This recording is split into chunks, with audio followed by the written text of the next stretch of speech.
नमस्कार विद्यार्थी मित्रांनो, MPSC 24/7 या यूट्यूब चॅनलमध्ये तुमच्या सर्वांचं पुन्हा एकदा स्वागत आहे मित्रांनो. आज आपण महाराष्ट्राची रिव्हिजन चालू करतोय, महाराष्ट्राचा भूगोल. तर याची एक रिव्हिजन आपण एक शॉर्टमध्ये महत्त्वाचे पॉईंट्स जे एक्झामला काय आहेत अपेक्षित असे एक्सपेक्टेड टॉपिक्स आपण काय करणार, महत्त्वाचे पॉईंट्स काय करणार ह्या रिव्हिजनमध्ये काय करणार आपण डिस्कस करणार. आणि हे जे तुम्हाला महत्त्वाचे येणारे अपकमिंग एक्झाममध्ये काय असेल महत्त्वाची असेल.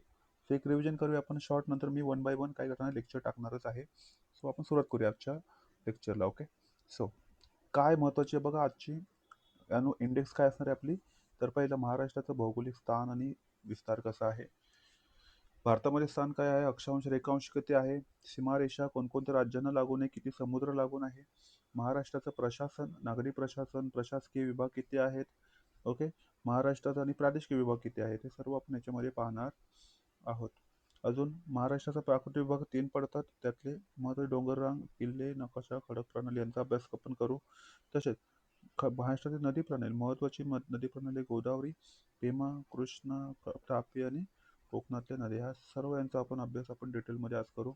तसेच या सर्वांचा आपण अभ्यास आज करणार आहोत. तसेच पुढे बघा 5 महाराष्ट्रातील 5वा चॅप्टर आपला असेल महाराष्ट्रातील वने क्षेत्र अभियान राष्ट्रीय उद्यान, याचा आपण अभ्यास करू. महाराष्ट्रातील खनिज समृद्धीच्या आता या कंबाईनला किती क्वेश्चन विचारले होते, 2 क्वेश्चन विचारले होते. तर डायरेक्ट विचारलं होतं लोकखनिजाचे साठे कोणत्या जिल्ह्यामध्ये सर्वाधिक आहे, तर त्याचं उत्तर होतं गडचिरोली. सर्व याचा आपण अभ्यास इथे करू. एक सायन्समध्ये क्वेश्चन विचारला होता, बॉक्साईट हे खनिज कोणत्या धातूपासून या बॉक्साईट या खनिजापासून कोणता धातू मिळवला जातो, तर कोणता, ते ॲल्युमिनियम. असं क्वेश्चन विचारतात आयोग. महाराष्ट्रातील मृदा कृषी, महाराष्ट्रातील हवामान स्वरूप कसं आहे, कशा प्रकारचा पाऊस पडतो, त्याचं आपल्याला माहिती असेल, प्रतिरोध पर्जन्य, हे महत्त्वाचे काय आहे पॉईंट आहे. महाराष्ट्रातील लोकसंख्या अतिशय महत्त्वाचा, याच्यावर 2 ते 3 क्वेश्चन आयोग प्रत्येक एक्झाममध्ये विचारला जातो. कोणत्याही सरळ सेवा एक्झामला जा, राज्य सेवेला जा, याच्यावर एक क्वेश्चन असतोच. ओके, सो जनगणना, साक्षरता, घनता, याचा सर्वांचा अभ्यास आपण करू.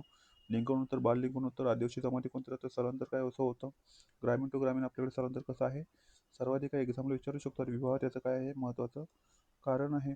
महाराष्ट्रातील वाहतूक व्यवस्था, राष्ट्रीय महामार्ग, जलमार्ग, रस्ते वाहतूक, रेल्वे वाहतूक, महत्त्वाचे एक्सप्रेसवे, जसं आपलं शक्तिपीठ आहे, समृद्धी महामार्ग आहे, या सर्व यांचा आपण अभ्यास ह्या लेक्चरमध्ये करणार, रिव्हिजनमध्ये आपण करणार आहोत. नंतर महत्त्वाचं येतं पर्यटन. आयोग याच्यावर एक क्वेश्चन विचारतोच. ओके, महत्त्वाचे धबधबे असतील, गरम पाण्याचे झरे असतील, डोंगर, टेकड्या, किल्ले, लेण्या, हे महत्त्वाचे आहे. काय अष्टविनायकाचे मंदिर, हे सर्व महत्त्वाचे आयोगाचे काही आवडते टॉपिक्स आहे, ज्याच्यावर आयोग वारंवार काय करतो क्वेश्चन विचारतो. सुरुवात करूया आपण आजच्या लेक्चरला. रिव्हिजन सेशनला महाराष्ट्राचा स्थान विस्तार, कशा पद्धतीने महाराष्ट्राचं काय आहे स्थान विस्तार आहे, याचा आपण अभ्यास आपण या लेक्चरमध्ये करणार आहोत. सुरुवात करूया. आपल्या माहिती असेल महाराष्ट्राचा नकाशा थोडाफार अशा पद्धतीने. ओके, सो महाराष्ट्राचा कशा पद्धतीने विस्तार आहे, काय आहे, या सर्वांचा आपण अभ्यास आजच्या लेक्चरमध्ये करूया. सो पहिली गोष्ट, महाराष्ट्राचं एक आपली निर्मिती 1 मे 1960, ही काय आहे महाराष्ट्राची निर्मिती आहे. एकूण विचारलं क्षेत्रफळ किती आहे, टोटल क्षेत्रफळ आहे 3,07,713 किलोमीटरचा वर्ग. आणि भारताचा कितवा क्रमांक लागतो जगामध्ये, महाराष्ट्राचा कितवा क्रमांक लागतो भारतामध्ये, तर 3रा क्रमांक लागतो. पहिला क्रमांक कोणाचा आहे, तर राजस्थानचा आहे. दुसरा क्रमांक कोणाचा आहे, तर मध्य प्रदेशचा आहे. तिसरा महाराष्ट्र, चौथा UP आणि 5वा आहे गुजरात. सो ही महत्त्वाची काय आहेत, पहिले 5 राज्य आहेत, त्याच्यामध्ये महाराष्ट्राचा कितवा क्रमांक लागतो. पुढे आयोग असा क्वेश्चन विचारेल, किती % महाराष्ट्राचं क्षेत्रफळ आहे, तर महाराष्ट्राचं क्षेत्रफळ लक्षात ठेवायचं 9.36% आहे महाराष्ट्राचं एकूण क्षेत्रफळ आहे भारताच्या याच्यामध्ये. विचारलं राजस्थानचं एकूण क्षेत्रफळ लक्षात ठेवा 3,42,000, मध्य प्रदेश लक्षात ठेवा 3,08,000, जवळपास आहे महाराष्ट्राच्या, आणि महाराष्ट्राचं आहे 3,07,000. ओके, सो अशा पद्धतीने टॉप 3 तरी तुम्हाला माहिती असलेच. विचारलं महाराष्ट्राचा कोणता, एक मिनिट, महाराष्ट्राचं उत्तर दक्षिण लांबी किती आहे, पूर्व पश्चिम लांबी किती आहे, हे सर्व आपले विचारतील. तर उत्तर दक्षिण लांबी लक्षात ठेवा 700, आणि पूर्व पश्चिम लांबी किती आहे, तर 800 किलोमीटर आहे. आयोगाने याच्यावर क्वेश्चन विचारलेले आहेत. ओके. आता इथे पुढे महत्त्वाचा भाग येतो अक्षरवृत्तीय विस्तार आणि रेखावृत्तीय विस्तार. महाराष्ट्राचा अक्षरवृत्तीय विस्तार किती आहे? तो लक्षात ठेवा. इथून सुरुवात होतो अक्षरवृत्तीय विस्तार ते इकडे नंदुरबार. इथे दोडा मार्ग हे ठिकाण आहे शेवटचा पॉईंट, आणि इकडे धडगाव नंदुरबारमध्ये. सो 15-22, 15 लक्षात ठेवा किती आहे, 15-22 ते, एक मिनिट, 15-22 ते, येस 15-22 ते 15, सॉरी मिस्टेक होते, 15 ते 22, 72 पालघरमध्ये ते 80. सो किती रेखावृत्त जातात असं विचारलं तर 8 रेखावृत्त जातात लक्षात ठेवायचं. किती अक्षरवृत्त जातं विचारलं तर 7 अक्षरवृत्त जातात. एकदम लांब त्याच्यावर क्वेश्चन विचारला जाऊ शकतो. हे आहे महाराष्ट्राचं स्थान. महाराष्ट्रात कशा पद्धतीने आहे तर पश्चिम मध्यवर्ती भागात आहे. महाराष्ट्र कुठे आहे? पश्चिम, विचारू शकतो आयोग क्वेश्चन विचारेल तुम्हाला. पश्चिम मध्यवर्ती भागात काय आहे? महाराष्ट्राचा भाग आहे. जगाचा विचार केला तर उत्तर पूर्व गोलार्ध, उत्तर पूर्व गोलार्ध. वारंवार क्वेश्चन विचारले आहेत आयोगाने. सो आपण आताच बघितलं पूर्व पश्चिम लांबी आहे 800, उत्तर दक्षिण लांबी आहे 700, एकूण क्षेत्रफळ आहे 3,07,713 चौरस किलोमीटर. एकूण समुद्र किनारा विचारला, समुद्र किनारा तर नवीन लक्षात ठेवा 877.97, आणि जुनाच विचारला तर 720 किलोमीटर. एवढे सर्व पॉईंट तुम्हाला माहिती असले पाहिजे. महाराष्ट्राची निर्मिती 1 मे 1960.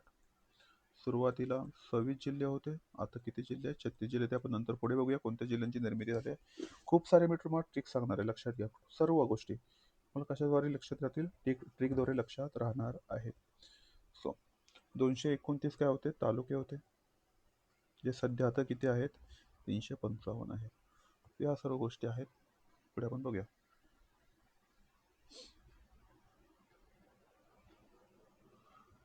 हेच सांगत होतो तुम्हाला. सो बघूया आपण महाराष्ट्रामध्ये कुठे काय काय. पहिले टॉप 5. ओके, हा फर्स्ट नंबर, म्हणजे मी सांगतो तुम्हाला टॉप 5 जिल्हे कोणते. तर ट्रिक लक्षात ठेवा, अपुना, सोग. काय लक्षात ठेवा? अपुना, सोग. अ म्हणजे अहिल्यानगर हा एक महत्त्वाचा काय आहे? सर्वात मोठा काय आहे? जिल्हा आहे महाराष्ट्रातला. नंतर येतो पुणे, 2 नंबर काय लागतो? पुण्याचा. हा पुणे काय आहे? 2 नंबर आहे. नंतर येतो नाशिक, नंतर काय येतो? नाशिक, तर याचा कितवा क्रमांक लागतो? 3रा. नंतर येतो सोलापूर, याचा लागतो 4था क्रमांक, आणि 5वा क्रमांक लागतोय गडचिरोलीचा.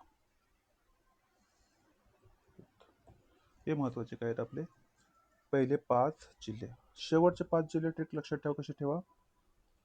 मुमुबटाई, काय लक्षात ठेवा? मुमुबटाई. इथे बघा, इथे मुंबई शहर, मुंबई उपनगर, हे महत्वाचे पहिले 4 राज मोठे काय सर्व. सर्वात लहान काय आहे? जिल्हे आहेत. नंतर तो भंडारा, नंतर येतो ठाणे, हा ठाणे, नंतर येतो हिंगोली. सो हिंगोली हा काय आहे? हिंगोली हा काय आहे? कितव्या क्रमांकाचा विचारलं तर शेवटून 5वा. 2 ट्रिक लक्षात ठेवा, शेवटचे 5 मुमुबटाई, शेवटचे 5, आणि पहिले 5 लक्षात ठेवा अपुना, सोबत. ट्रिक लिहून ठेवा तुमच्या इथे, फायद्याचे आहे. आता बघूया आपण थोडक्यात माहिती. आपण जे आतापर्यंत जे काही शिकलो आपण इन शॉर्ट. महाराष्ट्रात भारतात एकूण 29 राज्यांपैकी एक राज्य आहे. भारताच्या पश्चिम मध्यवर्ती भागात आहे. उत्तर भारत, दक्षिण महाराष्ट्र राज्य हे उत्तर भारतात आणि दक्षिण भारतात एकत्र आहे. एकत्र राहण्याची विशाल भूमी आहे. विस्तार किती आहे? 1541 ते 22,6, 72-36 ते. शब्द लक्षात ठेवा, पूर्व रेखांश, उत्तर अक्षरवृत्त, उत्तर अक्षरवृत्त इथे पूर्व दिशा लक्षात ठेवा, इकडे उत्तर दिशा लक्षात ठेवा. ओके. त्रिकोणाकृती आहे, ज्याचा पाया कुठे आहे? कोकणामध्ये आहे, आणि टोक जे आहे ना शिरोबिंदू, तो कुठे आहे? तर विदर्भामध्ये आहे, चिंचोला. तर उत्तरेस रुंद आहे. पाया कोकणात. निमुले टोक कुठे आहे? त्याचं विदर्भामध्ये आहे. उत्तर पूर्व पश्चिम लांबी किती आहे? 800. उत्तर दक्षिण लांबी किती आहे? 700. 3,07,713. 3रा क्रमांक लागतो 9.36, 720. नवीन लांबी 877.97. वायव्येस गुजरात, दादरा नगर हवेली, उत्तरेस मध्य प्रदेश, पूर्वेस छत्तीसगड, आग्नेयेस आंध्र प्रदेश आणि दक्षिणेस गोवा, कर्नाटक आणि गोवा. ओके, पुढे जाऊया आपण. इन शॉर्ट बघूया महाराष्ट्राच्या आर्थिक पाहणी कशा पद्धतीने आहे. तर मी बघितलं महाराष्ट्राची आर्थिक पाहणी 1960 वर्ष आता 21-22 मध्ये. पहिले महसूल विभाग होते 4, आता काही झालेले आहेत 6. 2 कोणते, नाशिक आणि अमरावती. 2 कोणते वाढलेले आहेत, नाशिक अँड अमरावती. हे 2 प्रशासकीय विभाग वाढलेले आहेत. जिल्हे होते 26, आता झालेले आहेत 36. सिंजाला, मुआन, इंगोपा ही ट्रिक लक्षात ठेवा. 229 होते, सध्या किती आहेत 358. A B C means Andheri, Borivali and तुला लोकसंख्येची घनता तेव्हा किती होते 129, आता 365. अतिशय महत्त्वाचा पॉईंट आहे. स्त्री पुरुष प्रमाण त्यामध्ये 936, आता 929 कमी झालेलं आहे, मायनस झालेलं आहे. साक्षरता 35.1 खूप वाढ झालेली आहे बघा, 82.3. नागरिक लोकसंख्या 28.22 होती, आता 45.2. ओके, महाराष्ट्र एक तिसऱ्या क्रमांकाचा आहे. काय आहे, नागरीकरण असणारं काय आहे, जिल्हा आहे, सॉरी राज्य आहे. महानगरपालिका तेव्हा स्थापनेच्या वेळी किती होत्या, फक्त 3 होत्या. सध्या आता किती आहे 28, आणि जालना पकडले तर 19वी काय आहे, एकूण 29 काय आहेत महानगरपालिका. असा महाराष्ट्राचा काय आर्थिक अतिशय महत्त्वाचा पॉईंट आहे. इथे येणाऱ्या एक्झाममध्ये एकतरी क्वेश्चन इथे बनवू शकतो. सो लक्षात ठेवायला थोडंसं तुम्ही तुमच्या नोट्समध्ये काढून ठेवा. सो इथे आपण महाराष्ट्र स्थान विस्तार बघितला, आणि पुढच्या लेक्चरला आपण काय करूया, महाराष्ट्राचा याच पद्धतीने महाराष्ट्राचा राजकीय भूगोल काय करू, एक छान पद्धतीने काय करू, रिवाईज करू. ओके मित्रांनो, थँक्यू.